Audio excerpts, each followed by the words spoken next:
concernant les lots électricité, il y a normalement le bureau d'études, il y a le bureau de contrôle et il y a bien sûr le chantier et le maître d'ouvrage. Donc tout ça, normalement, concernant le lot électricité, il y aura des plans. On a vu ensemble les différents plans et les différents schémas. Maintenant, on va voir la partie qui est en relation avec la puissance pour pouvoir aborder le calcul du bilan de puissance et la préparation des différentes notes de calcul. Normalement, il y a des phénomènes à comprendre dans les différentes électricités. C'est normalement la mise à la terre, la masse et le défaut d'isolement. Durant la dernière séance, je ne pense pas qu'on a abordé cette partie. Normalement, dans une installation électrique de bâtiment, je vais faire un résumé et avancer un peu pour commencer à parler de différentes puissances sur un réseau électrique. Donc, normalement, dans une installation électrique de bâtiment, la sécurité, elle est faite normalement contre l'électrocution, l'incendie et les destructions du matériel. Pour éviter tout ça, normalement, on essaye de faire la mise à la terre de tous les équipements électriques et faire une liaison entre la masse métallique du corps, c'est-à-dire en prenant un exemple, une machine à laver ou bien un frigo, il y a normalement la carcasse et il y a des moteurs qui sont à l'intérieur. Il y a toujours une fuite d'électricité entre tous ces équipements. Il y a un système de relais entre la masse métallique qui existe et entre l'électricité et la terre. Si normalement tout ce système n'est pas relié à la terre, vous aurez lors d'un défaut d'isolement ou lors d'un passage d'électricité, vous serez choqué si vous vous placez directement sur cet appareil. C'est pour cela, normalement, la mise à la terre, c'est un dispositif de sécurité essentiel reliant les masses métalliques, c'est-à-dire la carcasse des équipements électriques, d'appareils à la terre pour évacuer les courants de fuite en cas de défaut d'isolement. Quand il y a des défauts d'isolement, on a parlé déjà, c'est quoi un défaut d'isolement? Un défaut d'isolement, c'est quand normalement les différents câbles électriques, ils échouent de faire l'isolement et dans ce cas, ils se conduisent et on aura ou bien un court-circuit qui normalement disjoncte le disjoncteur ou bien parfois, il y aura un passage d'électricité de la part du corps humain par l'intermédiaire de la Terre. Comment normalement on est sécurisé? On est sécurisé de ces problèmes tout en reliant la carcasse, la masse à la terre par l'intermédiaire du prise pour ne pas faire passer les chocs électriques par l'intermédiaire du personne humain. Donc, normalement, coupler un disjoncteur différentiel, elle coupe normalement automatiquement l'alimentation, protège contre l'électrocution.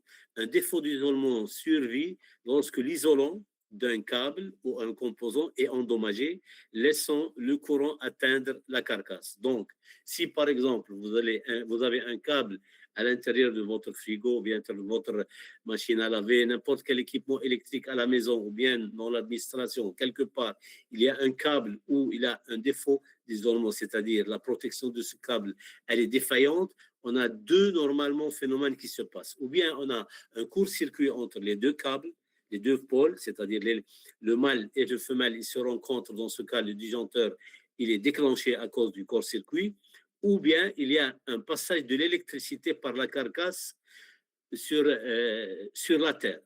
Si l'appareil ou le système électrique il est déjà branché à la masse, à la terre, vous n'aurez pas un problème de choc électrique si vous touchez cet appareil. Par contre, supposons, ce que je vous ai démontré déjà, je pense, cet exemple, que la plupart, normalement, des appareils, ils ne sont pas branchés, la masse, elle n'est pas branchée. Dans le cas, si la masse, elle n'est pas branchée à la terre, quand vous touchez n'importe quel équipement électrique où il y a un défaut d'isolement, l'électricité va passer par votre corps et vous serez choqué. Normalement, il y aura un petit passage d'électricité, mais s'il y a un grand défaut d'isolement, ou bien un passage du courant important, c'est normalement très dangereux sur le corps humain. Et bien sûr, il est encore dangereux sur l'appareil électrique qui peut être amené à se détériorer ou bien à même se brûler les différentes pôles. Donc, c'est ça, normalement, la mise à la terre, c'est une connexion physique conductrice. Normalement, elle est faite par un piquet au sol, assurant toute une sécurité contre les fuites de courant. C'est-à-dire, en général, on va voir comment ça se passe. C'est normalement c'est relier toutes la terre, la relier avec un piquet à la terre, et le avec toute la masse qui existe dans dans les installations électriques domestiques. C'est quoi la masse? La masse, c'est une partie électrique, pardon, c'est une partie métallique d'un équipement. Normalement, il n'est pas sous tension, mais il peut être sous tension s'il y a un défaut d'isolement à l'intérieur de cette installation. C'est quoi le défaut d'isolement? C'est une rupture de l'isolation électrique provoquant un passage de la phase vers la carcasse et de la carcasse vers votre corps si vous touchez l'appareil. Ça, c'est l'explication des trois phénomènes importants qui nous obligent normalement, et en respectant bien sûr la norme, de faire une mise à la terre de toutes les masses existantes à la maison. Donc, comment on fait pour cette protection? Normalement, il y a une association de fils de terre et d'un différentiel de 30 milliampères permet de couper le courant en millisecondes, normalement dans une milliseconde, empêchant la fibrillation ventriculaire. C'est-à-dire que normalement, si normalement un disjoncteur comme les disjoncteurs différentiels, il est branché, il est sécurisé, et vous avez fait la mise à la terre, dans un milliseconde, il va se déclencher pour ne pas faire passer la tension ou bien vers votre corps ou bien vers l'appareil qui sera détériorisé. Le risque, normalement, sans terre, il est très dangereux. Qu'est-ce qui va se passer normalement? La carcasse métallique, elle est chargée, elle est surcharge et elle va causer une électrisation ou bien même une électrocution si on va la toucher. Bon, c'est très dangereux, il faut faire attention. Quelles sont les mesures normales de sécurité? Il faut toujours avoir une continuité de la terre et bien sûr vérifier si on a la connexion et vraiment elle est faite entre la carcasse et la prise à la terre. Il faut noter que normalement, l'absence de la mise à la terre, l'appareil devient très dangereuse dès le premier défaut d'isolement. Parfois, vous n'aurez pas ce défaut, mais avec l'utilisation de n'importe quel appareil électrique, avec le temps, on avait déjà parlé qu'il y a une durée de vie des câbles. Cette durée de vie, normalement, elle va vous amener à des défauts d'isolement. Ce défaut d'isolement, il va mettre une charge directement vers la carcasse de l'équipement électrique, qui dit électricité, dit passage. Le corps humain, il est conducteur, et si vous touchez normalement cet appareil, c'est facile normalement d'être électrisé. Donc, quelle est la notion de base normalement? Quelle est la notion de base sur ce phénomène? Donc, on fait la masse, c'est quoi? C'est toute partie conductrice accessible de matériel électrique. Le simple exemple que vous pouvez le prendre, une machine à laver ou bien un frigo, un congélateur. Normalement, il y a des câbles à l'intérieur qui branchent les différents équipements, que ce soit l'éclairage, que ce soit le moteur, que ce soit le circuit électronique qui passe. Tout ça, normalement, ils sont reliés. N'importe quel appareil électrique à l'intérieur, il y a ou bien un moteur, il y a des équipements électriques qui sont reliés. Avec le temps et avec l'utilisation, il y aura un défaut d'isolement dont la masse, elle va toucher la carcasse et ici, vous êtes en danger. Donc, toute partie conductrice accessible de matériel électrique, normalement, elle est hors tension, mais susceptible de devenir sous tension en cas de défaut. Quels sont les défauts? Carcasse métallique d'un moteur, enveloppe métallique d'un tableau électrique. Parfois, les tableaux électriques, s'ils ne sont pas reliés à la masse, leur masse n'est pas reliée à la terre, il peut vous toucher d'électricité. La châssis du chauffe-eau, elle est très dangereuse. Elle peut être conductrice d'électricité en cas de défaut d'isolement. Et bien sûr, le boîtier électrique de n'importe quel appareil, elle peut amener un défaut d'isolement et une masse. Un simple exemple que j'ai même vécu parfois sur des chauffe-eau électriques qui commencent à se rouiller, et quand ils se rouillent, les câbles commencent à toucher ou bien le câble, il touche les deux phases, et dans ce cas, vous avez toujours un court-circuit, donc il y a le disjoncteur qui va déclencher, ou bien si un de ces câbles, le phase ou bien le neutre, il touche la carcasse de n'importe quel équipement électrique, il va faire passer l'électricité par votre corps si vous le touchez. Donc, comment se protéger?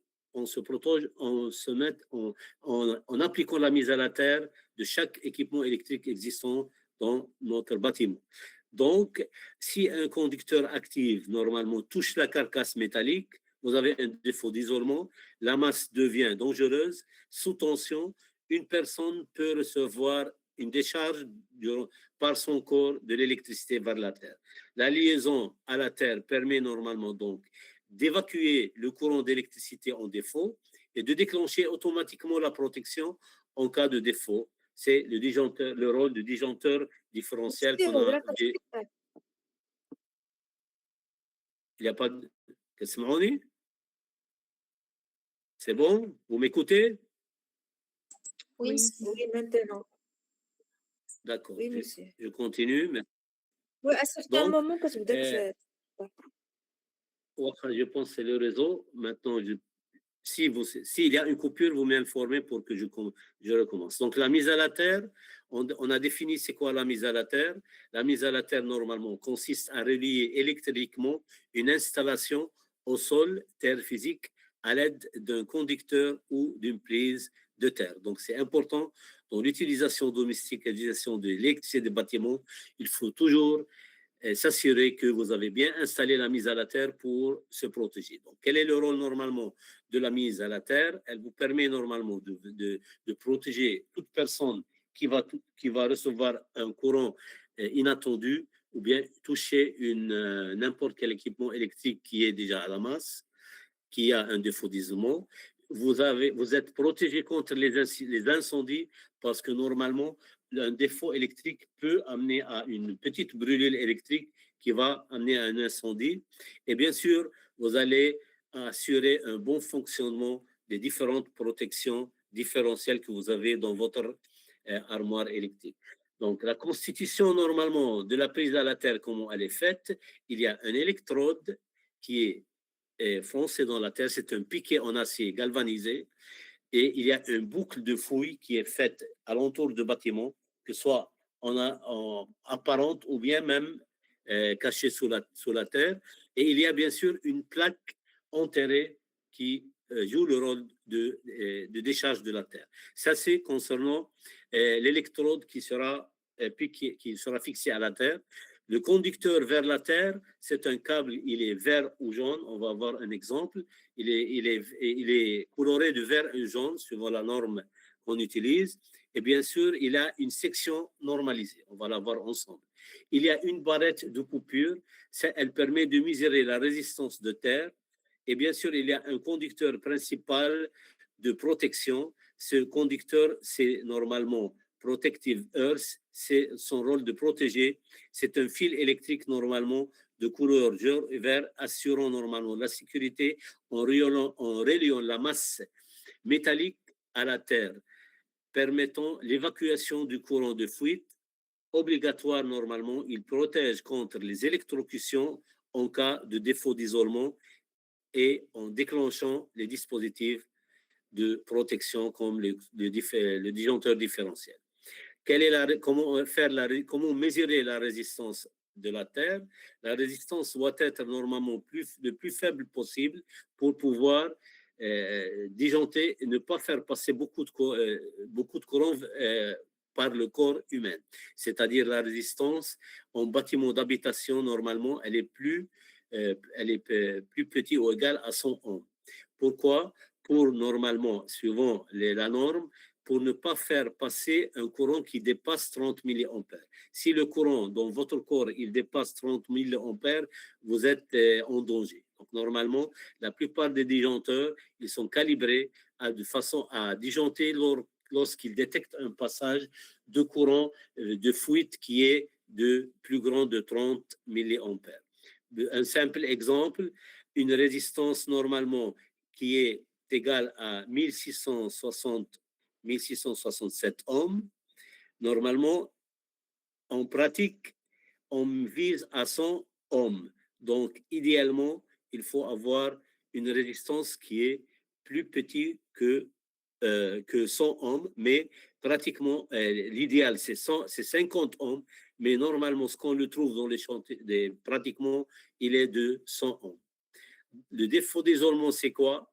Un défaut d'isolement, normalement, il apparaît lorsque l'isolant d'un conducteur est détérioré et qu'un conducteur actif touche la masse métallique.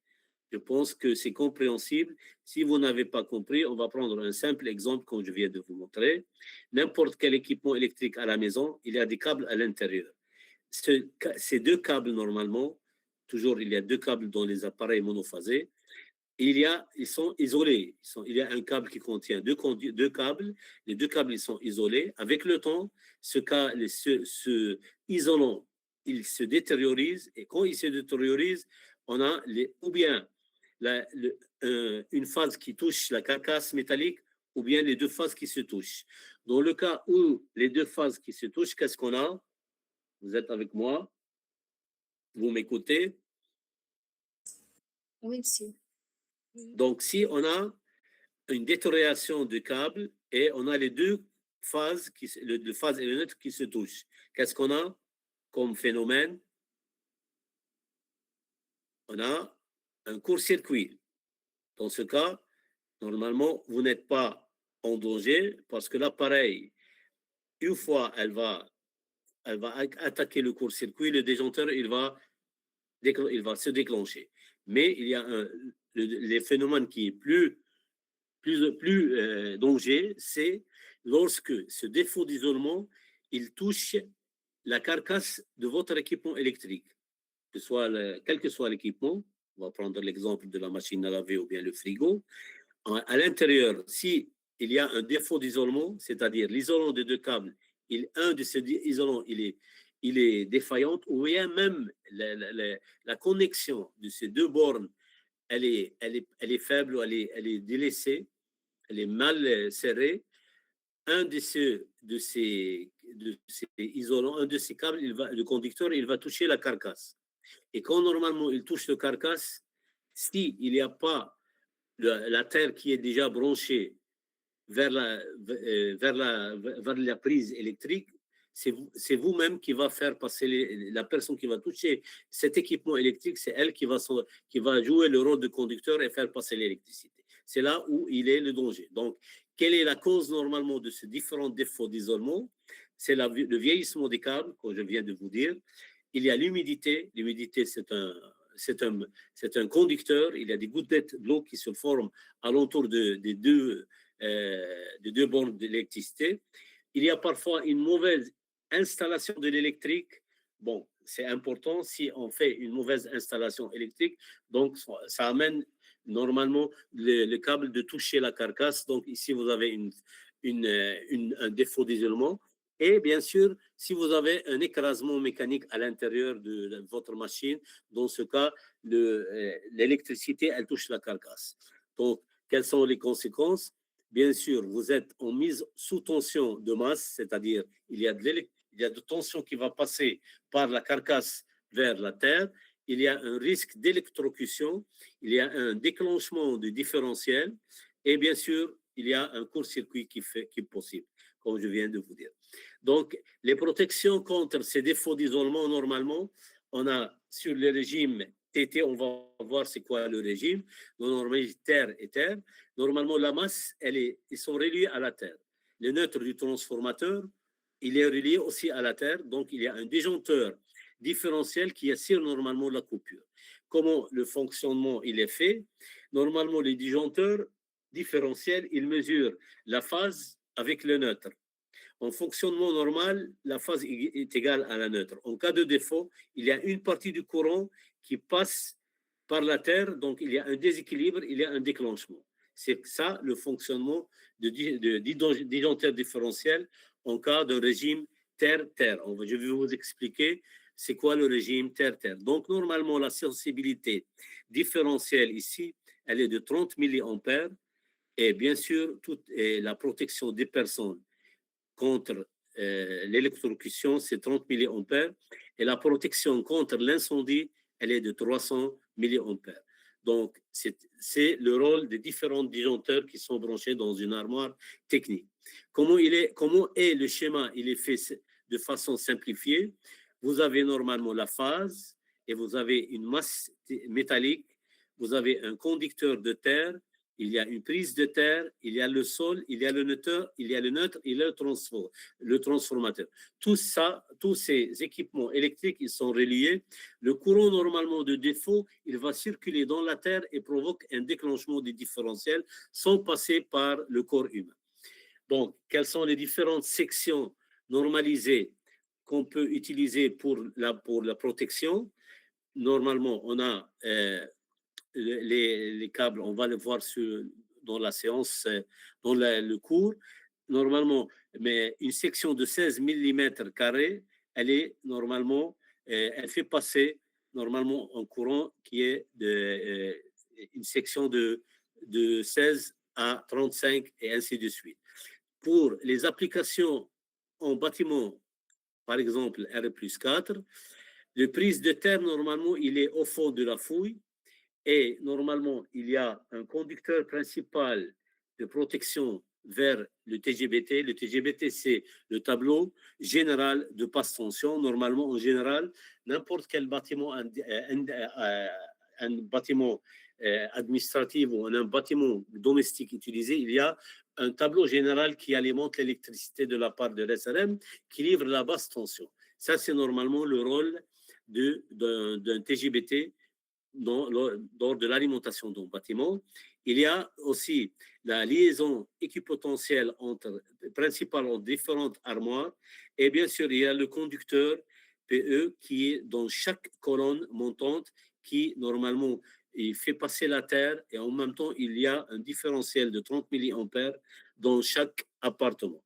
Ça, c'est en général le synoptique d'un bâtiment R+4.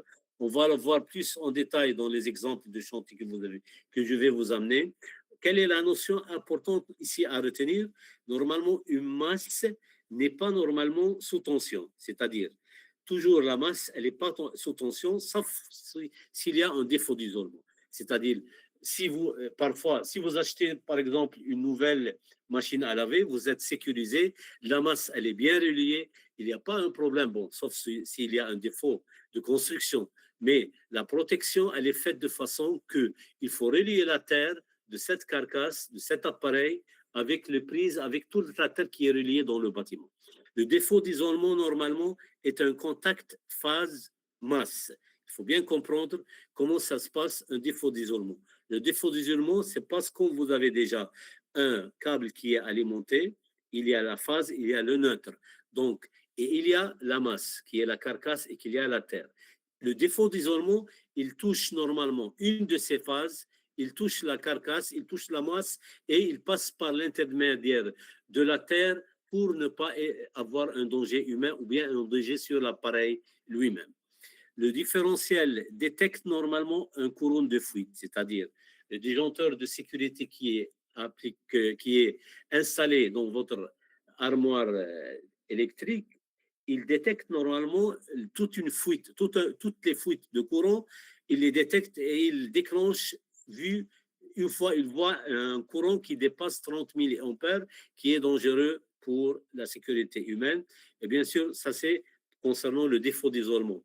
Si on a bien sûr un court-circuit, le disjoncteur il va répondre, il va disjoncter. La résistance de la terre, normalement, elle doit être très faible. Pourquoi elle va être très faible? La résistance de la terre doit être très faible pour pouvoir passer le premier courant, le courant qui est plus que 30 milliampères par la terre et pas par le corps humain. C'est pour cela, normalement, elle est faible. Donc, on peut calculer des petits exercices de circuit pour protéger normalement un différentiel de 30 milliampères. On peut calculer normalement la tension maximum de contact admissible et la résistance de terre et 80 ohms. On peut vérifier la sécurité. Voici la correction. Donc, si vous avez normalement un courant différentiel de 0,03 ampères, la tension, elle est normalement de 2 2,4 volts. C'est-à-dire, si vous appliquez U égale R fois I, normalement, la résistance, elle est de 80 ohms et le courant, il est de 0,03 ampères. Donc, vous avez une tension de 2,4 volts. Donc, normalement, ce 2,4 volts, c'est la tension, normalement, qui va vous sécuriser pour ne pas avoir un problème de chute de tension puisque vous êtes inférieur à la norme qui est de 50 volts. C'est l'installation sécurisée. Donc, en conclusion, la mise à la terre et la protection contre les défauts d'isolement sont fondamentales dans l'électricité des bâtiments. Qu'est-ce qu'ils garantissent? Ils garantissent normalement la sécurité des occupants, c'est-à-dire votre sécurité en tant qu'utilisateur. Elle garantit aussi la conformité réglementaire. Vous appliquez la règle normalement et la norme qui est applicable et vous avez une fiabilité de votre installation électrique que vous avez installée et bien sûr votre équipement électrique. Voici une explication d'un défaut d'isolement qu'on peut rencontrer dans une maison. Donc, on voit très bien ici comment elle est faite, l'alimentation électrique dans les deux photos. Il y a normalement, dans le cas, un défaut d'isolement. Dans le premier cas, vous avez un défaut. En tout cas, dans les deux, vous avez un défaut d'isolement. On va supposer que on a le cas suivant, on a un défaut d'isolement entre la phase et la masse métallique, où il y a un défaut d'isolement entre le neutre et la masse métallique. Donc, les deux, normalement, ce sont valables dans le réseau TT, terre par terre. Nous parlons ici régulièrement de la mise sous tension d'une masse métallique. Donc, vous voyez très bien ici, si vous allez monter votre machine à laver sur un appareil où elle n'est pas déjà mise à la terre, et si vous avez un défaut d'isolement sur cet appareil, le courant et la tension, elle va passer par votre corps vers la terre si vous touchez l'équipement. Ici, par exemple, voici un exemple où vous êtes protégé.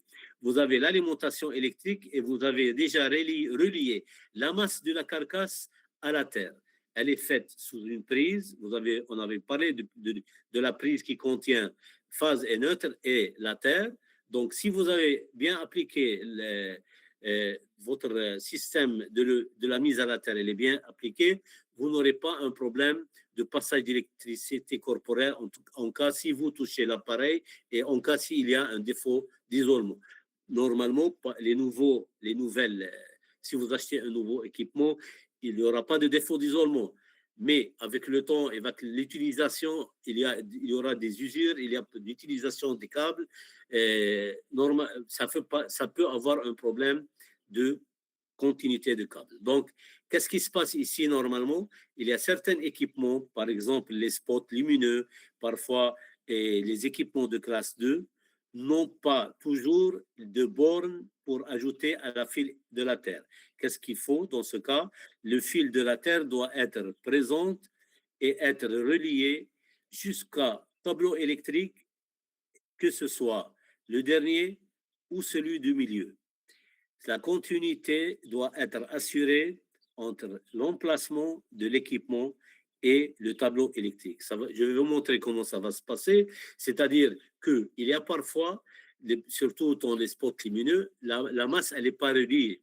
Donc, c'est normalement l'électricien, il va prendre là, normalement, il va amener de l'armoire 3 phases, 3 câbles, le masse et la phase et la terre. Donc, c'est là où, normalement, il faut qu'il relie la terre avec les spots lumineux. Ici, elle n'est pas reliée directement. Il y a une liaison normalement potentielle qui est efficace et c'est une liaison entre le tableau électrique et les équipements inférieurs à 2 ohms.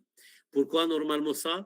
Pour que votre piquet de terre et votre boucle normalement de terre, aussi appelée une boucle de fond de fouille, c'est une liaison normalement équipotentielle principale de votre logement qui doit être inférieur à 100 ohms pour vous protéger.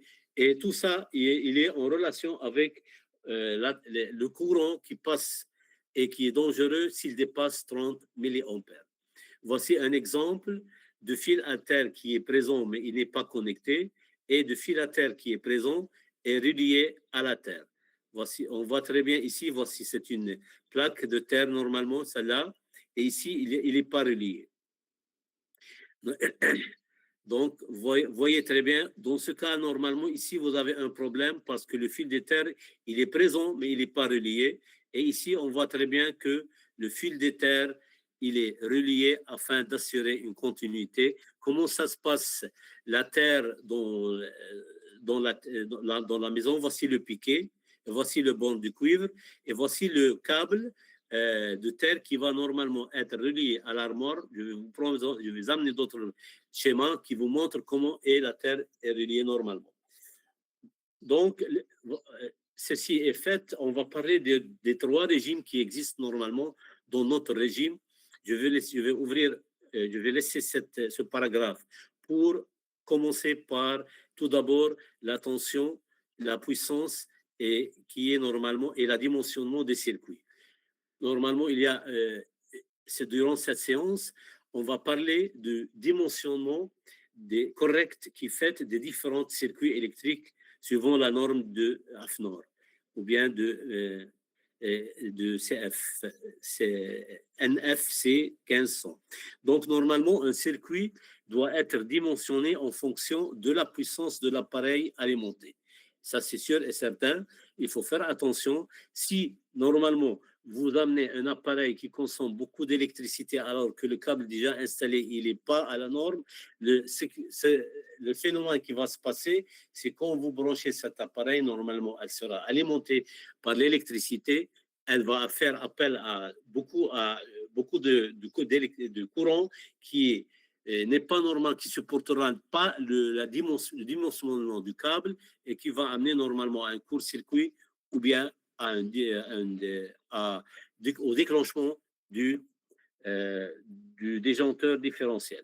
Donc, c'est important de voir la section des conducteurs, normalement, des câbles qu'on va utiliser, et voir le calibre de disjoncteur divisionnaire qu'on va installer dans notre chantier. La longueur du circuit, elle est importante parce qu'il y a une chute de tension entre l'alimentation du câble et entre l'armoire. C'est pour cela qu'il faut tenir compte normalement de la puissance. On va parler ensemble des différentes puissances réactives qui passent dans le câble. Et bien sûr, il y a le type de circuit, prise, éclairage, différentes spécialités. On va les voir ensemble. Donc, voici, en fait, donc, pourquoi on fait le dimensionnement normalement d'un circuit. Un mauvais dimensionnement, qu'est-ce qu'il va provoquer? Il va provoquer le chauffage de câble. Pourquoi le câble il se chauffe? Parce que le courant qui passe sur ce câble, il est insupportable par rapport à la dimension de câble. Donc aussi, qu'est-ce qui se passe? Le câble, il se chauffe. En se chauffant, il va être détériorisé, il va faire un court-circuit et bien sûr, il y aura un déclenchement intempestif du déjanteur. Parfois, il y aura de l'incendie. Le dimensionnement, si il est protégé, qu'est-ce qui se passe? Vous êtes déjà protégé vous-même, vous n'allez pas avoir une attaque des courants. Les équipements, ils sont mieux, ils sont dans bon fonctionnement et bien sûr, vous gardez une bonne installation parce que normalement, si vous utilisez des câbles mal calibrés, avec le temps, ces câbles, ils vont être détériorisés et vont vous amener des défauts d'isolement ou bien des courts-circuits. Je continue. Donc, voici un câble, un exemple de câble. Et voici un exemple d'alimentation, comment elle est faite dans les armoires électriques. On voit très bien ici le câble électrique, comment il est. C'est un câble de 1,5 mm². Toujours, on a le bleu et le marron et le jaune et vert. Le jaune et vert, c'est la terre, c'est la masse. Et vous avez la première phase, elle est normalement en bleu, et la deuxième, et le neutre, il est en marron ou bien vice-versa, suivant votre alimentation. Si on regarde très bien ce tableau, on voit où bien elle est la masse, et la terre, et c'est là où on alimente la terre, c'est une barrette de la terre, et on voit très bien qu'il y a la terre qui passe, et bien sûr, on a ici le disjoncteur différentiel et les disjoncteurs principaux, et l'interrupteur différentiel et les différents disjoncteurs, disjoncteurs différentiels. Ça, c'est un exemple de câblage d'électricité d'une armoire électrique. On va voir ensemble les différents schémas et comment ils sont faits en parallèle avec le schéma unifilaire.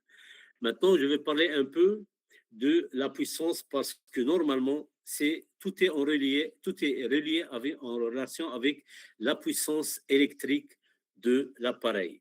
Donc, on va parler dans cette partie un peu de l'électricité théorique. On va parler un peu de la puissance elle est divisée normalement en 3 parties. On a la puissance active, la puissance réactive et la puissance apparente. Je vais vous expliquer et essayer de mieux comprendre comment ça se passe et quel est le rôle théorique et le rôle pratique sur le chantier de cette puissance. Normalement, le courant qui arrive et qu'on utilise dans les bâtiments, c'est un courant alternatif, c'est-à-dire le courant qui alimente les différentes prises, c'est un courant qui est représenté sous forme de sinusoïdal, c'est-à-dire c'est un courant qui est ou bien positif ou bien négatif. Il est normalement sous une courbe avec une fréquence de 50 Hz ou bien 60 Hz. Chez nous, ici, on travaille sur 50 Hz. Cela, ça explique normalement pourquoi les consoles de jeux, notamment, proposent les types de fréquences lors de la première utilisation. Cela, normalement, veut donc dire que pour la France, il y a 50 oscillations en une seconde, soit une toutes les 20 000 secondes. C'est pour cela, normalement, la fréquence utilisée, normalement, si vous avez bien remarqué parfois, il y a toujours un problème entre les équipements des États-Unis et les équipements français utilisés au Maroc. Normalement, on est sur la fréquence 50 Hz. C'est l'alimentation d'électrique qui est livrée par l'ONE et bien sûr par le SRM qui livre une électricité avec une fréquence de 50 Hz. La notion, normalement, elle est faite de cette façon, elle est très importante. Ce qui nous intéresse particulièrement ici, c'est le déphasage, c'est-à-dire, normalement, vous avez une courbe qui représente la tension et une courbe qui représente le courant. Et il y a entre ces deux courbes un déphasage. C'est ce qu'on appelle le phi.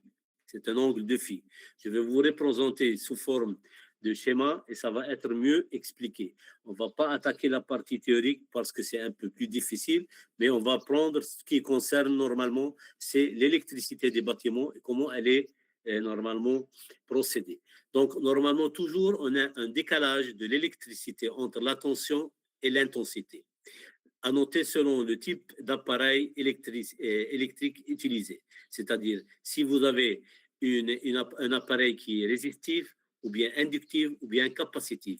On va voir des exemples, on va voir encore aussi le déphasage qui est fait sous forme d'un angle phi. Donc, le courant alternatif, normalement, c'est un courant électrique dont la direction et l'intensité varient périodiquement dans le temps. Donc, vous avez un courant qui passe et une tension qui passe, mais elle est variable avec le temps. Bien sûr, nous, on ne peut pas la détecter parce qu'elle est faite en microsecondes. Il y a normalement un déphasage entre la tension et le courant. Sur les schémas, on va voir sur les chantiers marocains, normalement, l'alimentation domestique et industrielle sont toujours en alternative. Les tableaux, donc les simples tableaux d'électricité que vous pouvez trouver dans les différents appartements, différentes villas sont faits de cette façon. Caractéristiques du courant électrique, comment elle est faite. Donc, normalement, on a une tension et une intensité. Il y a la tension efficace qui est de 230 volts. Elle arrive, elle descend, elle n'est pas toujours 230, mais elle est alentour de 200 30, elle descend jusqu'à 220. L'intensité normalement efficace, elle est de 10 ampères et la fréquence, elle est de 50 Hz. La forme de l'onde, elle est sinusoïdale. Ça, c'est l'onde électrique qui est fournie normalement. Un groupe électrogène dans un chantier fournit normalement une tension de 230 volts avec une fréquence de 50 Hz pour pouvoir faire un éclairage dans un chantier quelconque. Voici les grandeurs électriques qu'on a vu ensemble, qu'on va le voir ensemble maintenant aussi. Normalement, il y a la tension, il y a l'intensité en ampérage, il y a la résistance, il y a la puissance et il y a la fréquence qu'on va travailler dessus, qui est un peu nouvelle. Je vais vous expliquer comment elle est faite. Donc, normalement, sur la partie théorique, voici comment elle est faite, une puissance, comment elle est livrée. Il y a la puissance apparente qui est en volts-ampères et normalement, il y a la puissance active qui est la tension multipliée par I multipliée par le cosinus phi. Ça, c'est la partie théorique. Je vais vous la transmettre en partie pratique et vous expliquer comment ça se passe. Et il y a la puissance réactive. La puissance réactive, elle est égale la tension multipliée à I multipliée le sinus du phi qui est en volts ampères réactif. Maintenant que nous avons vu successivement normalement, doit être normalement composé d'un courant alternatif. C'est-à-dire, vous avez un courant qui passe avec une puissance. Puisque c'est normalement l'objectif de cet article, on va décortiquer les trois puissances pour vous expliquer pratiquement comment ça se passe. Il y a donc trois puissances différentes que nous verrons normalement plus en détail et plus dans ce qui va venir, à savoir normalement la puissance donc apparente et la puissance active et la puissance réactive. Ils sont tous les trois normalement liés par ce triangle de puissance. Maintenant, c'est quoi la puissance apparente? La puissance apparente, c'est la somme normalement trigonométrique de la puissance active et la puissance réactive. Je vais sauter un peu pour vous expliquer mieux. Normalement, si vous avez une machine à laver et vous êtes en train de la brancher sur l'électricité, quelle est la puissance? Il y a une puissance qui est apparente, qui est normalement la somme de la puissance active et la puissance réactive. La puissance active, c'est la puissance que la machine à laver, elle le consomme. Et la puissance réactive, c'est la puissance perdue dans le passage de câble électrique qui alimente votre appareil. Donc ça, c'est pratiquement comment est expliqué le phénomène des trois puissances. Je vais continuer comme ça, je pense que vous avez un peu compris pratiquement comment ça se passe. Il y a une puissance qui est consommée d'un appareil. Cette puissance, comment elle est consommée? Elle est consommée par une puissance apparente qui est dès le départ donnée pour l'utilisation. Il y a une perte qui se fasse sur le câblage de l'électricité, c'est la puissance réactive. C'est pour cela, normalement, que les différents appareils électriques, ils vous donnent la valeur de la puissance consommée, c'est-à-dire c'est la puissance active. Ils ne vous donnent pas la puissance apparente. La puissance apparente, c'est le total de la puissance qui est livrée de l'armoire électrique. Donc, je continue. La puissance apparente, normalement, c'est la somme trigonométrique, c'est la puissance active et réactive. C'est par ailleurs la puissance souscrite en kilovolts-ampères pour son contrat d'électricité. C'est-à-dire, normalement, vous avez acheté un courant électrique de SRM, il vous livre un courant avec une tension, et c'est une puissance que vous allez utiliser dans votre domestique ou dans votre bâtiment. Elle se calcule comme suit. Normalement, S égale U multiplié par I. C'est la puissance apparente, elle est en volts-ampères ou bien kilovolts-ampères. Homogène à des watts, c'est la tension normalement, c'est U, V, et l'intensité, c'est I. La puissance apparente est l'hypoténuse normalement du triangle de puissance. On peut donc, grâce à ce bon vieux Pythagore, on calcule normalement les deux puissances qui sont S égale la racine de P au carré plus Q au carré. Je ne vous demande pas normalement d'entrer plus de détails dans cette explication. Tout ça, je l'ai préparé pour vous expliquer que normalement la puissance qu'un équipement électrique il utilise, c'est normalement la puissance délivrée par l'armoire qui est apparente avec une puissance qui est perdue en route. Je vais continuer. Vous m'écoutez bien? Vous êtes avec moi? Oui. Très bien. Donc, je continue. C'est un peu théorique, mais on va attaquer la partie pratique tout de suite.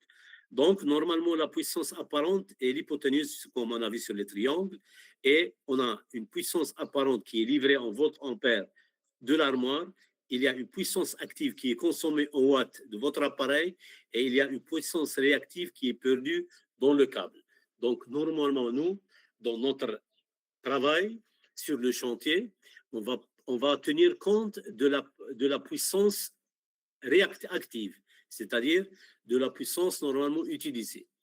Bon, quand est-ce que normalement le déphasage, il est, c'est-à-dire quand est-ce que la puissance, si je reviens ici, quand est-ce que normalement la puissance active est égale à la puissance réactive, quand l'angle il est zéro.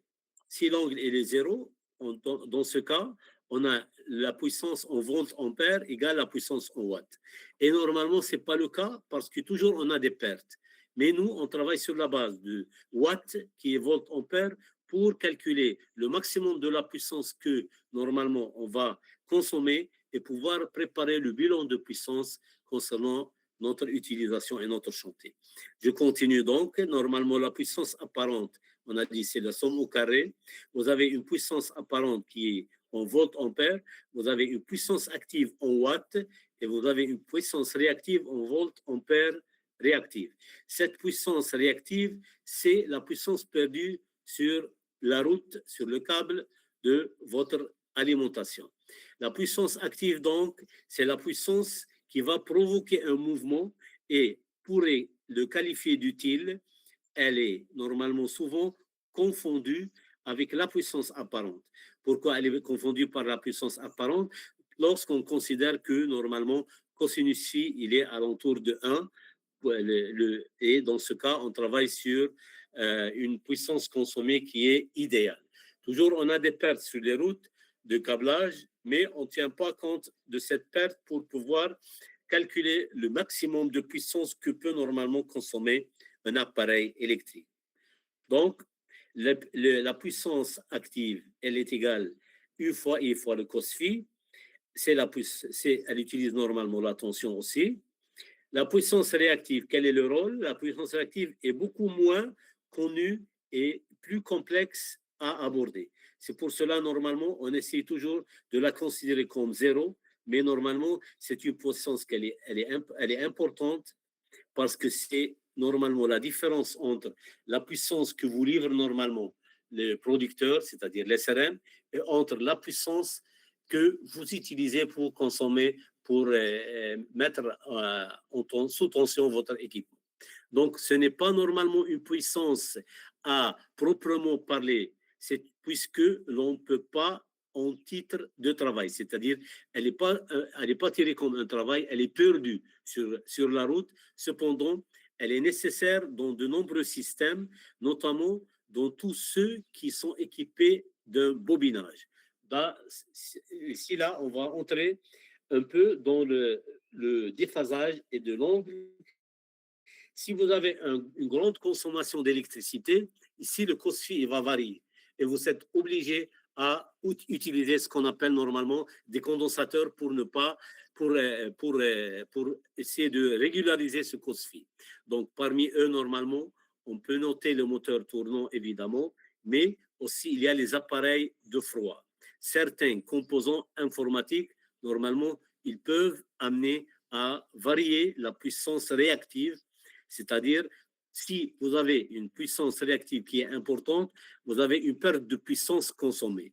Donc, les appareils normalement purement résistifs, dont les convecteurs, ils se rapprochent le plus, ils sont les seuls à ne pas consommer d'énergie réactive.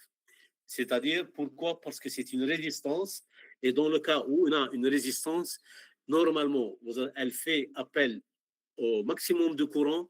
Dans ce cas, l'angle phi, il est presque zéro, et on a normalement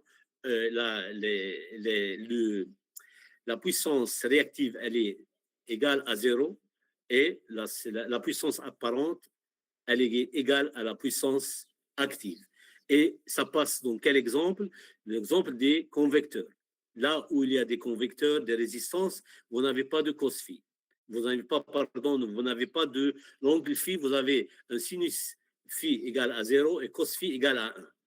Donc ça, c'est en général, c'est un peu difficile de point de vue génie civil, mais j'ai expliqué tout ça de façon plus pratique. C'est facile la différence entre les différentes puissances. Si vous avez une puissance active, donc c'est la puissance réellement consommée par votre appareil. Et la puissance réactive, c'est une perte dans les composantes réactives. Et bien sûr, la puissance apparente, c'est la combinaison des deux puissances actives et réactives. Quand est-ce qu'on n'a pas de puissance réactive? Lorsque normalement, il y a une consommation directe d'une puissance maximum, elle fait appel à un courant. Quand on fait appel à un courant, il n'y a pas de perte normalement réactive dans les câbles, et on a une puissance active qui est égale à la puissance réactive. Le dimensionnement du circuit. On va parler maintenant, on va voir comment on fait pour la partie de dimensionnement des différents circuits électriques. Donc, comment on fait le dimensionnement? Normalement, c'est la puissance nécessaire de la consommation. C'est là où rentre le cos phi. Il y a l'intensité du courant, il y a la section des câbles, il y a le calibrage du disjoncteur. Ces trois composantes ou bien trois articles, vous aurez besoin normalement pour faire le dimensionnement de votre équipement électrique. Je vais continuer pour expliquer mieux comment ça se passe. Donc, normalement, si vous avez un équipement électrique, on va parler normalement de courant monophasé et de courant triphasé pour calculer la puissance. Restons sur la puissance monophasée. Elle est égale à U fois I fois le cos phi, parce que vous avez seulement deux alimentations. Vous avez deux câbles. Quand vous avez deux câbles, vous avez seulement un seul angle qui fait la puissance. Dans le cas où vous travaillez sur triphasé, la puissance, elle est multipliée par 3. Donc, pour pouvoir, elle est au cube, pardon. Donc, c'est la racine de 3 multipliée par les 3 U fois I fois cos phi. Tout ça, on va le voir sur un schéma pour mieux expliquer la différence entre la puissance d'un circuit monophasé et la puissance d'un circuit triphasé. On va se limiter sur le monophasé pour le moment pour mieux expliquer les différents phénomènes et voir comment on peut calibrer.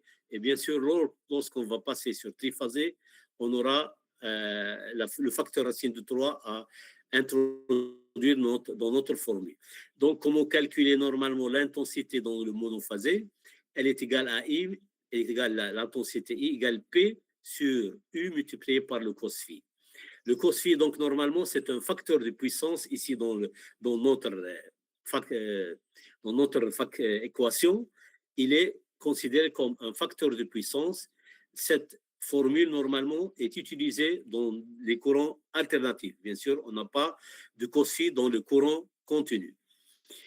Qu'est-ce qu'il représente, ce cos phi, normalement, pratiquement sur le chantier? On ne parle pas sur les langues, on a bien vu sur le vecteur. Le cos phi, normalement, représente un décalage entre la tension et le courant. Dans certains appareils, comme le moteur, le transformateur, etc., le courant, il n'est pas parfaitement synchronisé avec la tension. C'est là où on a un déphasage de cos phi. Donc, normalement, le cos phi, qu'est-ce qu'il fait? Il indique normalement quel est son rôle. Il indique la part de puissance réellement transformée en travail utile. Comment ça se passe pratiquement? C'est le cos phi, normalement, qui vous présente, qui définit la puissance réellement consommé par votre appareil. Tout ça, normalement, il est plus théorique que pratique. On va parler de tout ce qui se passe normalement pratiquement. Le COSFI, normalement, quand on a des installations parfaites, résistance pure, l'angle, normalement, il est égal à 0 et le COSFI égal à 1. Vous avez vu comment ça se passe sur le vecteur. Mais normalement, si vous avez un COSFI égal à 0,9, vous avez un appareil qui est très bon. Un COSFI qui est égal à 0,8, l'appareil, elle est correcte. Mais si vous êtes au-dessus de 0,7, vous avez des appareils mauvaises et vous avez beaucoup de pertes dans l'alimentation de votre équipement électrique.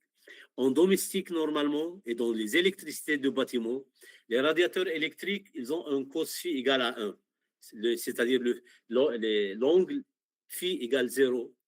Pour le four, la même chose. Pourquoi ça? Parce que ce sont des appareils qui utilisent des résistances électriques. Et la résistance électrique, normalement, elle fait appel, elle consomme plus vite le courant. Il n'y a pas un déphasage entre le courant et la tension. Par contre, si vous êtes sur un moteur de frigo ou bien un moteur d'une machine à laver, ici, il y aura un déphasage entre l'angle de la tension et l'angle de l'intensité. Ce déphasage, il vous ramène à un COSFI qui est égal à 0,809. Ça, c'est ce qui se passe normalement.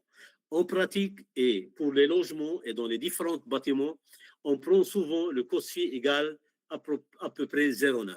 C'est-à-dire, on est proche de 1. C'est seulement approximativement pour pouvoir calculer la différence entre la puissance que votre appareil elle le consomme et la puissance qui est délivrée par le constructeur. Donc, ça, c'est en général, le COSFI, il est important. Si le COSFI, il est faible, le courant augmente. Si le COSFI, les câbles chauffent plus, donc si normalement vous avez un COSFI, il est faible, c'est-à-dire il est moins de 1, il est plus faible, normalement le courant il augmente et le câble il commence à s'échauffer, vous avez beaucoup de pertes qui augmentent et si vous avez une chute de tension qui augmente. Comment ça se passe dans les industries? Parce que normalement, dans les utilisations domestiques, on n'aura pas un grand problème. Pourquoi? Parce que vous avez un frigo, vous avez une machine à laver. La consommation d'électricité, elle est à peu près la même puissance livrée, elle est à peu près la même puissance consommée. Vous n'êtes pas dans un chantier, ou bien, pardon, vous n'êtes pas dans une industrie qui travaille sur des batteries de condensateurs. Je vais vous expliquer ici qu'est-ce qui se passe dans les industries. On va ouvrir une parenthèse pour avoir une idée de quoi s'agit-il et comment ça se passe normalement, la puissance dans les industries et pour avoir une idée, mais on ne va pas l'utiliser dans nos plans d'électricité. Dans l'industrie en général, les batteries de condensateurs, il y a ce qu'on appelle des batteries de condensateurs. Pourquoi il y a des batteries de condensateurs? Ces batteries, ils prennent l'électricité du transfert directement et elles essayent de corriger le COSFI pour ne pas avoir une chute de tension énorme. C'est-à-dire, elle aide normalement l'installation électrique pour utiliser le mieux possible le COSFI qui est livré par le constructeur. Et normalement, le fabricateur, quand l'SRM ou bien quand l'ONO, il vous livre normalement l'électricité pour des usines, il y a des moteurs et il y a des transformateurs qui sont en train d'utiliser l'électricité. Ce champ magnétique qui existe dans les différents moteurs ou les différents transformateurs, il commence normalement à affaiblir la tension et la puissance d'électricité. Comment faire pour normalement garder toujours un COSFI qui est proche à 1 et qui nous donne une utilisation d'eau et de l'électricité et de la tension qui est presque idéale? On utilise des batteries de condensateurs. Ces batteries de condensateurs, quel est leur rôle? Le rôle normalement de corriger le COSFI qui ne soit pas toujours inférieur à 0,7. Il le monte pour pouvoir ne pas payer normalement des pénalités.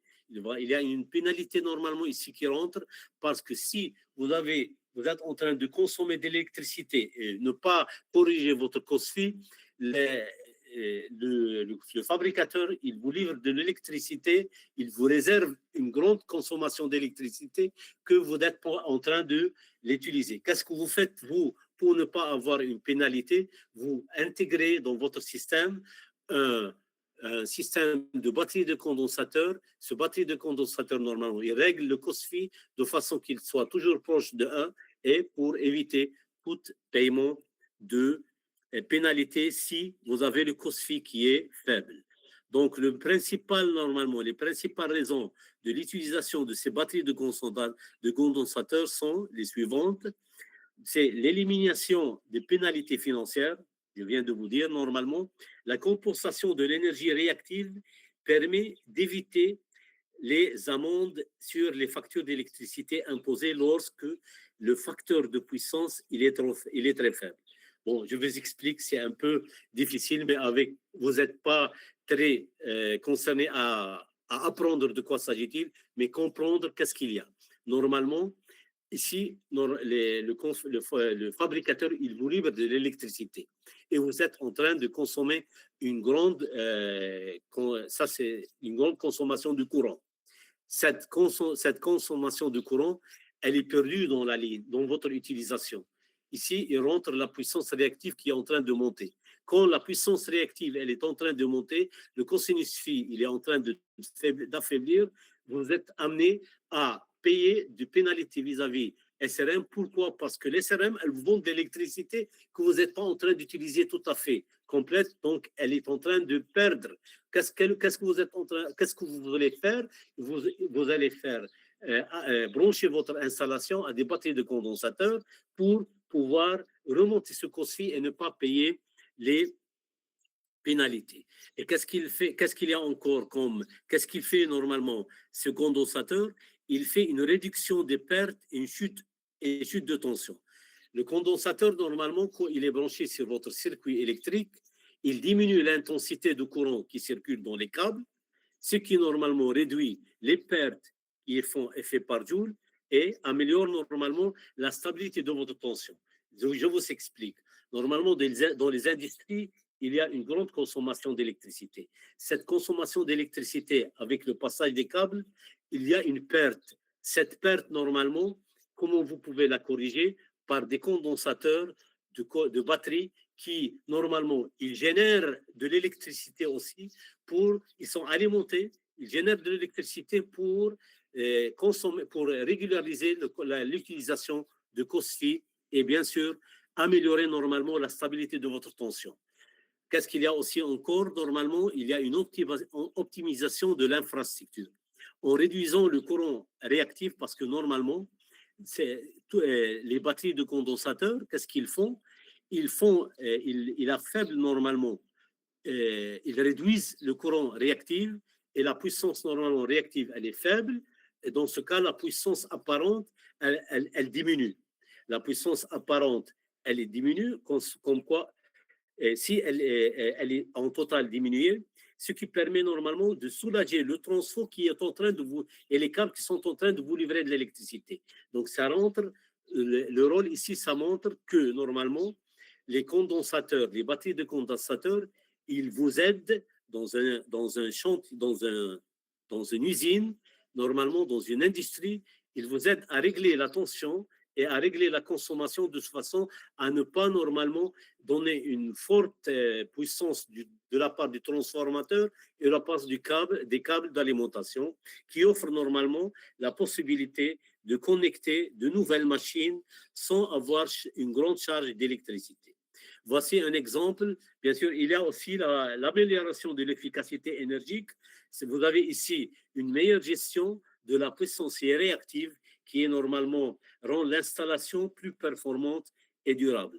Voici un type de batterie de concentration souvent utilisé dans les industries. Donc, normalement, ils sont adaptés à la charge. Ils fournissent normalement de l'énergie réactive sur votre système ou installation nécessitant un récepteur. Et normalement, ça vous évite ainsi d'avoir plus de réseaux de distribution que vous la transportez. Ça, c'est l'explication de condensateur. Bon, comment, normalement, un exemple, il est fait sur le branchement de votre installation. On a normalement un exemple simple. Ici, on va laisser à part le courant, tout ce qui est industrie pour revenir au monophasé et revenir sur notre utilisation domestique. Voici un exemple d'une résistance concrète sur un chauffe-eau. Donc, si vous avez un chauffe-eau de 3000 watts en monophasé, voici le circuit. Je vais vous envoyer prochainement un exercice à travailler dessus, on va le voir ensemble. Comment calculer normalement l'intensité et la puissance? Elle est faite de cette façon. On a une tension de 230 volts. Normalement, le courant, il est de 10 ampères. On va travailler sur un quotient de 0,8. Donc, la puissance, normalement, active, elle est de 230 fois 10 fois 0,8. Donc, elle est de 1840 watts. La puissance apparente, elle est de 2300 volts ampères. Donc, vous voyez très bien ici que si vous avez un cos-phi qui est à 0,8, le chauffe-eau, normalement, il vous livre, le constructeur, il vous livre une tension, une puissance apparente de 2300 volts, alors que normalement, vous utilisez que 1840 watts. La différence, elle est où? Vous êtes avec moi? Je me suis introduit dans l'explication. Voici un exemple. Donc, ici, on a un chauffe-eau qui a une puissance de 3000 watts et la puissance active, elle est de 1840 watts, alors que la puissance apparente, elle est de 2300 volts ampères. Donc, la différence, elle est perdue dans le câble qui alimente le chauffe-eau. Vous avez bien compris? Vous êtes avec moi? Oui, monsieur, oui. Donc, voici un exemple. Je vais vous l'envoyer prochainement. On est presque à la fin de la séance. Je vous remercie. C'est un peu difficile. Si vous avez des questions, je suis à votre disposition. Donc, normalement, la puissance dans ce cours, dans cette séance, on a parlé du calibrage, on va le voir ensemble prochainement. On a parlé de la puissance qui est en relation avec les différents calibres de câbles à utiliser. On va les voir, Inch'Allah, la semaine prochaine dans la séance 4.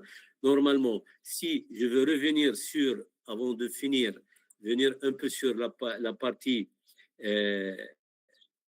normalement terre, on va la laisser pour la prochaine séance.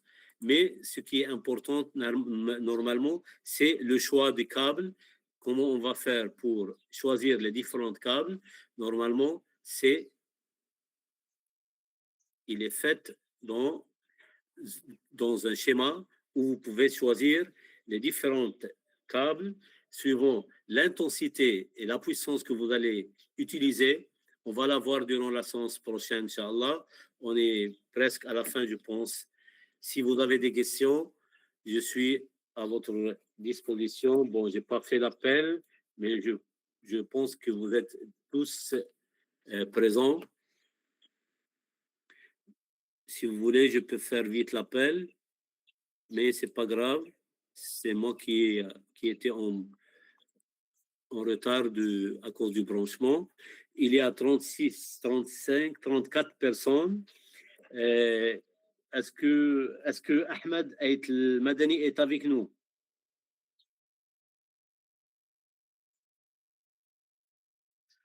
Est-ce que Rachid Kassi est avec nous? Oui, présent.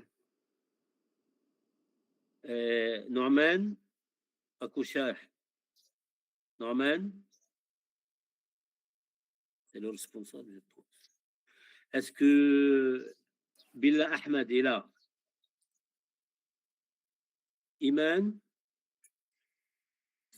Présente, monsieur, je suis Anne. Présente. Très bien. Anas Asnik? Anas? Présent. Sana? Atallah Sana? Présente. Atbir Osama? Saba, tu es là? Wahiba? Présent. Ok. Wahiba? Présente, monsieur. Bayad Ahmed? Présent, monsieur. Salah Eddin? Bilhashmi? Bilhashmi Salah Eddin?